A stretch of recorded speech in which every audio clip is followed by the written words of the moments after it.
Gaza Israel Battleground से इस वक्त की ब्रेकिंग न्यूज आपको बता दें। इजराइल की तरफ से किए गए हवाई हमले में दक्षिणी गाजा में 26 लोगों की मौत की खबर आई है, जबकि कई लोग घायल बताए जा रहे हैं। फिलिस्तीन की न्यूज एजेंसी वफा के मुताबिक देर रात इजराइल की सेना ने दक्षिणी गाजा में खान यूनिस में इमारतों को निशाना बनाकर एक एयर स्ट्राइक की। ये बड़ी अपडेट आपको बताएं। नॉर्थ गाजा में एयर स्ट्राइक के साथ साथ अब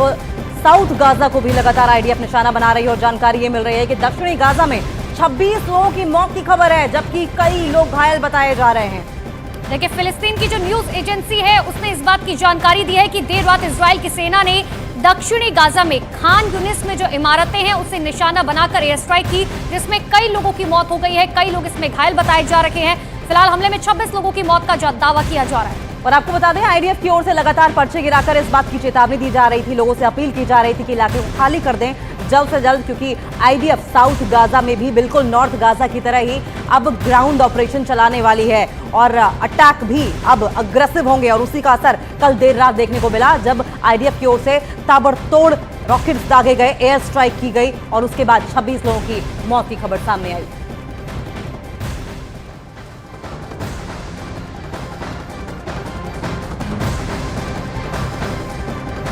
तो गाजा में लगातार इजराइल की तरफ से उन गुनहगारों की तलाश करके उन्हें मौत की नींद सुलाने में जुटी है जिन्होंने 7 अक्टूबर को इजराइल पर हमला करने की गुस्ताखी की थी और जिन्होंने उस हमले की साजिश रची थी। लेकिन अगर इजराइल के साथ पश्चिमी देश और यूरोप खड़े हैं तो हमास के समर्थन करने वाले कई देश हैं जो इजराइल पर हमले को भी अंजाम दे रहे हैं। लेकिन इन सब के बीच में एक बार फिर से इजराइल ने साफ कर दिया है कि जो हमास का साथ देने के लिए इजराइल को निशाना बना रहे हैं वो अंजाम भुगतने के लिए तैयार रहे।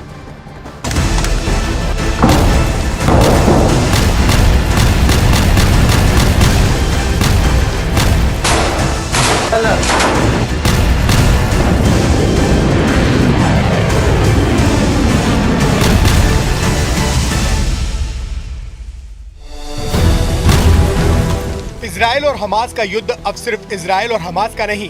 बल्कि युद्ध अब पूरे पश्चिम एशिया में फैल चुका है और तमाम ऐसे मुल्क हैं जो इजराइल के खिलाफ खड़े हैं और इजराइल पर हमले भी बोल रहे हैं। लेकिन इजराइल ने हमास का साथ देने वाले देशों को खुलेआम धमकी दे डाली है और बोल दिया है कि जरूरत पड़ी तो पश्चिम एशिया में कहीं भी बम गिर सकता है।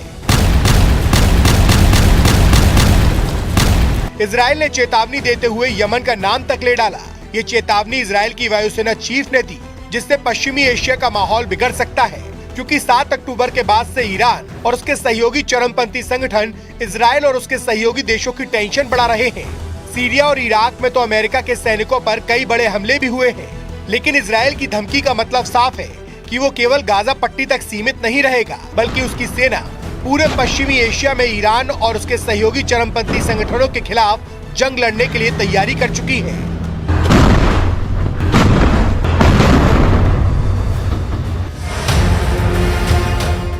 इजराइल ने साफ संकेत दे दिया है कि इजराइल ना तो जंग के बीच में किसी भी सीज फायर के लिए रुकेगा और ना ही इस जंग के बाद थमने वाला है। पहले ही इजराइल के प्रधानमंत्री बेंयामिन नेतन्याहू कह चुके हैं कि वो हमास के खात्मे के बाद हिजबुल्लाह के खिलाफ लड़ाई लड़ेंगे, लेकिन अब तो बात इससे भी आगे बढ़ चुकी है। इजराइल कई बार बोल चुका है कि वो हमास के अंत से पहले जंग नहीं रोकेगा और इसलिए गाजा में सीज फायर के मुद्दे पर पेच फंस गया है। इस मुद्दे पर इजराइल और अमेरिका तक में अनबन हो चुकी है, लेकिन इजराइल टस से मस नहीं हुआ। अब तो उसने हमास का साथ देने वालों पर भी बम गिराने की तैयारी कर ली है। ये बयान खुद इजराइल की वायुसेना चीफ ने दिया। उन्होंने पश्चिमी एशिया में हमास का साथ देने वाले देशों को चेतावनी दे डाली। इजराइल की वायुसेना के चीफ ने बयान दिया कि जरूरत पड़ी तो पश्चिमी एशिया में कहीं भी कार्रवाई कर सकते हैं। यमन का तो उन्होंने नाम लेकर धमकी दे डाली कि जरूरत पड़ने पर पूरे पश्चिमी एशिया में कहीं भी बम गिराए जा सकते हैं। साफ है कि इजराइल रुकने वाला नहीं है और इसके लिए वो पूरे पश्चिम एशिया से भी भिड़ सकता है। इजराइल के रुख से लगता है कि वो बड़े युद्ध की तैयारी में भी है। दरअसल इजराइल का मकसद है कि हमास को खत्म करे और हमास को खत्म करने के लिए वो लगातार चेतावनी भी दे रहा है कि अगर उसे किसी ने रोकने की कोशिश की तो परिणाम बड़े हो सकते हैं। इससे पहले हिजबुल्लाह के नेता नसरल्लाह को भी ऐसी धमकी दी गई थी। इजराइल के रक्षा मंत्री ने कह दिया था कि अगर नसरल्लाह ने गुस्ताखी की तो इजराइल बैरूत का हाल भी गाजा जैसा कर देगा और ऐसी ही चेतावनी इस बार भी दी गई है, क्योंकि इजराइल वहां भी वैसी ही बमबारी कर सकता है जैसी उसने गाजा पट्टी में की। या यूं कहें कि इजराइल ने जता दिया कि हमास के अंत के लिए वो पश्चिमी एशिया को भी जंग में झोंक सकता है और केवल गाजा में ही नहीं बल्कि लेबनान से यमन तक भयंकर जंग छेड़ सकता है। दरअसल 7 अक्टूबर के बाद से पश्चिमी एशिया में इजराइल के खिलाफ ऐसा माहौल बना कि लगने लगा कि ये लड़ाई यहूदी बनाम मुस्लिम हो गई है, क्योंकि इजराइल पर लेबनान, सीरिया और जॉर्डन जैसे मुस्लिम देशों से भी हमले का खतरा मंडराने लगा है। ईरान ने खुलकर धमकी भी दी थी कि अगर गाजा पर हमले नहीं रुके तो इजराइल पर चौतरफा हमले होंगे और जंग के कई मोर्चे खुल जाएंगे। लेकिन इजराइल ईरान की धमकी से डरा नहीं, बल्कि उल्टा गाजा पे हमले तेज कर दिए। न अस्पतालों को छोड़ा, न शरणार्थी कैंपों को, स्कूलों और मस्जिदों पर भी बम गिराए और अब तो उत्तरी गाजा के एक बड़े हिस्से पर नियंत्रण का दावा कर रहा है। और अब पश्चिमी एशिया में हमास का साथ देने वालों को चेतावनी दे डाली और लगने लगा कि इजराइल पश्चिमी एशिया को जंग की आग में झोंकने की तैयारी में है, क्योंकि वो भड़का हुआ है और डंके की चोट पर ऐलान कर चुका है कि हमास के अंत के पहले वो किसी की नहीं सुनेगा और हर उस देश या संगठन से भिड़ जाएगा जो हमास का साथ दे रहे हैं, क्योंकि इजराइल की वायुसेना के चीफ ने बयान दिया कि वो यमन पर भी हमला कर सकते हैं।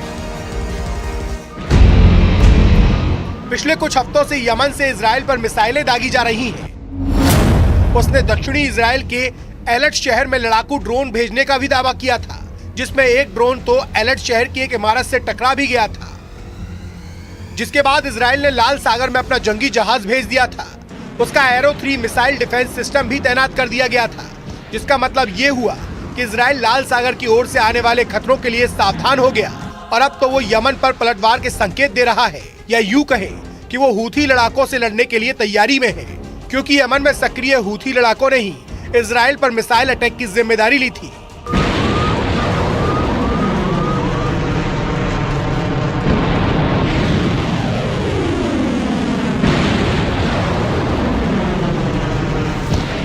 इन हमलों के बाद इजराइल ने भी उन्हें सबक सिखाने का मन बना लिया, क्योंकि हूथी विद्रोही हमास के साथ खड़े हैं। उन्होंने इजराइल को गाजा में हमले न रोकने पर मिसाइल अटैक तेज करने की धमकी भी दी थी और इसलिए इजराइल ने खुलकर चेतावनी दी कि यमन पर बमबारी कर सकता है।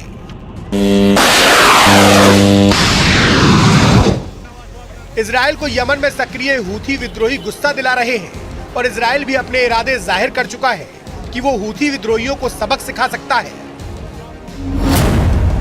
जिसके लिए वो दक्षिणी इजराइल से करीब 2000 किलोमीटर दूर यमन की राजधानी सना तक मिसाइलें भी दाग सकता है और उसके लड़ाकू विमान लाल सागर पार करके यमन की राजधानी सना पर बम भी गिरा सकते हैं। भले ही यमन और इजराइल बॉर्डर शेयर ना करते हो, लेकिन वो लाल सागर के जरिए एक दूसरे से जुड़े हैं, क्योंकि यमन उत्तर में सऊदी अरब और पश्चिम में लाल सागर से घिरा है और अफ्रीका और एशिया को अलग करने वाला लाल सागर अरब सागर में एंट्री का रास्ता खोलता है और हूथी यहीं से इजराइल पर हमले कर रहा है। यहीं पर इजराइल का भी एक छोटा सा कोना लाल सागर से लगता है, जहां इजराइल का एलट शहर बसा है, जिस पर हमास और इजराइल की जंग शुरू होने के बाद यमन के हूथी लड़ाकों ने कई बार मिसाइलें दागी, जिन्हें कभी इजराइल के एरो 3 मिसाइल डिफेंस सिस्टम ने मार गिराया तो कभी लाल सागर में तैनात अमेरिका के जंगी जहाज ने पस्त कर दिया, जिससे इजराइल भड़क गया और उसने यमन का नाम लेकर हूथी विद्रोहियों को चेतावनी दी, या फिर यूं कहे कि इजराइल ने ईरान को बता दिया कि वो ट्रिपल एच से दो हाथ करने के लिए तैयार है, क्योंकि ट्रिपल एच के पहले एच हमास से वो जंग लड़ रहा है, दूसरे एच हिजबुल्लाह के खिलाफ भी जंग का मोर्चा खुलता दिखा और अब इजराइल ने यमन के हूथी विद्रोहियों से भिड़ने की भी तैयारी कर ली है। यानी ट्रिपल एच का तीसरा एच कहे जाने वाले हूथी लड़ाकों से भी जंग का माहौल बनने लगा है। यानी ईरान ने जिन 3 कट्टरपंथी संगठनों की चुनौती इजराइल के सामने खड़ी की थी, इजराइल ने उन चुनौतियों को स्वीकार कर लिया है